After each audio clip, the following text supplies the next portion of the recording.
Arkadaşlar günaydın. Rize'de 2 gece konakladıktan sonra bugün Artvin'e, oradan da Şavşat yolu üzerinden Karagöl ziyareti gerçekleştireceğiz. Daha sonra Kars'a geçeceğiz. Kars'ta konaklayacağız. Kars'ta Ani harabeleri vesaire yerleri gezdikten sonra, kusura bakmayın sabah birazcık erken kalktık. Uyku gözümüzden akıyor. Kars'tan sonra Diyarbakır'a doğru devam edeceğiz. İyi seyirler. Amca hayırlı yolculuklar. Amca yine bir serüven. Kaçıncı gün olduğunu bilmiyoruz. Gel mi sırayı kaydet. Ali Bekir abilerin ev. Ali Bekir abinin okuduğu okul. Vay. Bekir. Okul, ev. Şöyle zipline'la geçiyorum.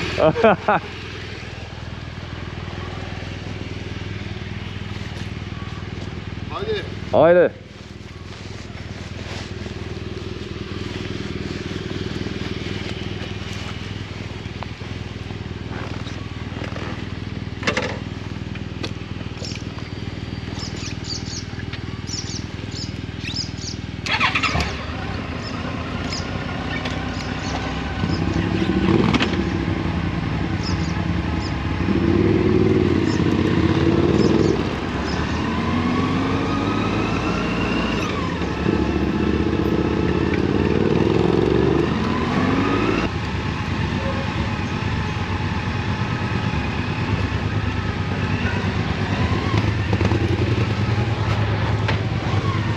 Çıkayım bir saniye.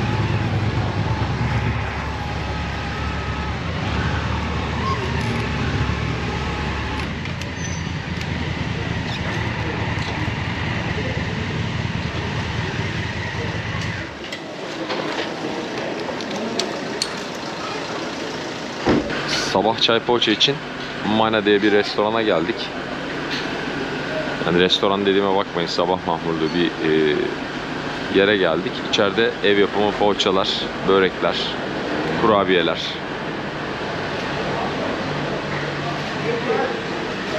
Herkese afiyet olsun. Ne yiyorsun amca? Amca nana ne demekti? Anne mi? Annem.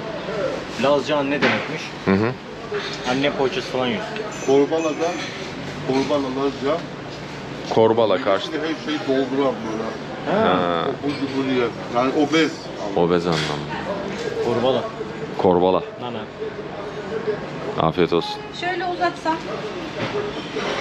Böyle koyayım siz alın. Çok teşekkür Şeker ederiz. kullanıyor muyuz? Yok be. Çok teşekkür Bir ederim. kişi. Haydi afiyet olsun abiler. Bayağı. Nana.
ediyorum. Bu evet ya bak bu hız ya. Bak bu yolda bu hız abi.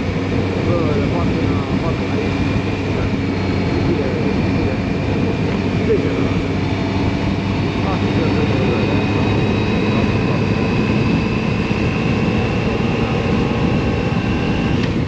Benim bir kere var ya.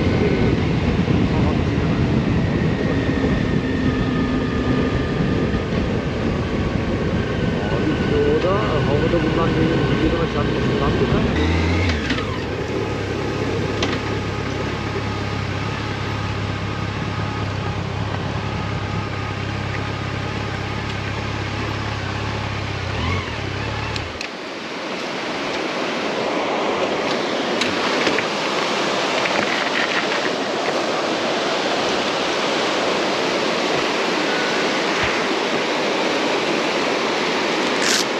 Muhteşem.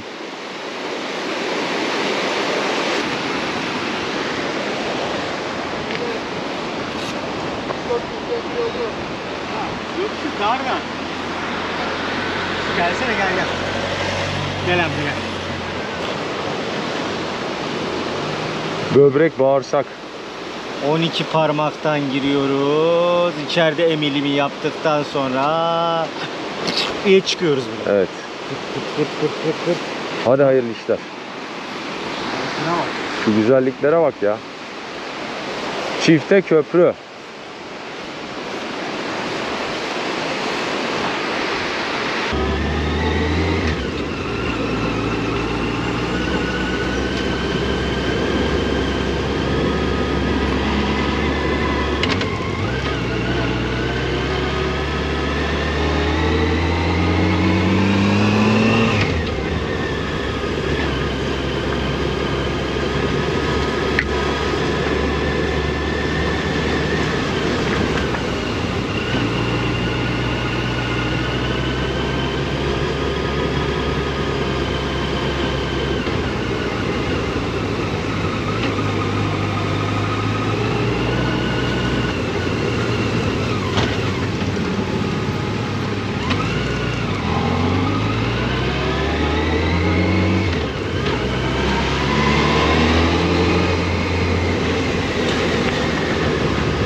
Kolay gelsin. Tamam abi.